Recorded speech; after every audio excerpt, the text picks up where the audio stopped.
السلام علیکم معزز ناظرین۔ خاموشی عزت کا باعث ہے اور بیہودہ گوئی موجب عیب ہے۔ حالت امن کو غنیمت سمجھنا اور خوف کے وقت دوسرے سے مدد لینا ضروری ہے۔ نصیحت دوسرے کے حال پر غور کرنے سے حاصل ہوتی ہے، بیداری سے بصیرت حاصل ہوتی ہے۔ ڈرنا بھی عذر ہے، گناہوں سے ندام ہونا، گناہوں سے معافی مانگنا ہے۔ قصور کا مان لینا ایک گناہ معذرت کرنا ہے، اور اسے نہ ماننا گویا اس پر اصرار کرنا ہے۔ بہت باتیں کرنے سے آخر سننے والا تنگ دل ہو جاتے ہیں۔ مشورہ موجب تقویت ہے۔ مال کا قیامت میں حساب ہوگا، اور ظلم پر عذاب ایک بات پر نہ جمنا شک ہے۔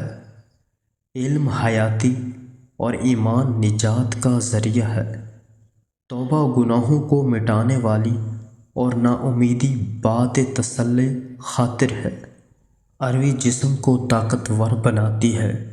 اروی کھانسی خشکی کو دور کرتی ہے، سینے کی خرخراہٹ کو صحیح کرتی ہے۔ بند گوبھی پٹھوں کو مضبوط بناتا ہے، اینٹی کینسر ہوتا ہے، آنکھوں کو مضبوط بناتا ہے۔ اس کے کھانے سے خون کی خرابی کے امراض دور ہو جاتے ہیں۔ تحقیق کے مطابق روزانہ شہد کے ساتھ ایک چمچ دار چینی کا پاؤڈر استعمال کرنے سے ہڈیوں کے درد میں کمی واقع ہوتی ہے۔ کریلا خون کو صاف کرتا ہے، خون میں موجود فاسد مواد کو ختم کرتا ہے اور جسم کو طاقت بخشتا ہے۔ اگر آپ کی جلد پھٹی ہوئی ہے تو کھیرے کا جوس استعمال کریں۔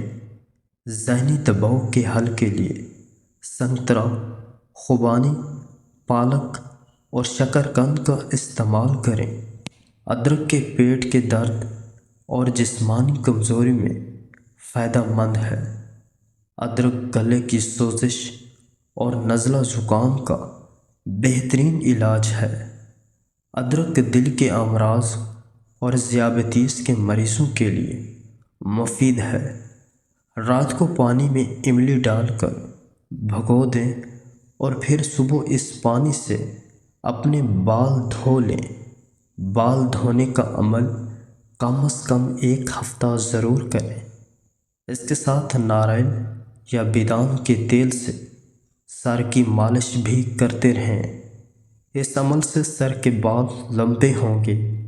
اگر آپ کا پیٹ مسلسل موٹاپے کی طرف بڑھ رہا ہے تو سفید چاول، چینی اور میدے سے بنی اشیاء سے بالکل پرہیز کریں۔ کلونجی کو پانی میں ابال لیں اور اس کا پانی رات کو سونے سے پہلے بچے کو پلائیں۔ پیٹ کے کیڑے ختم کرنے کا بہترین طریقہ ہے۔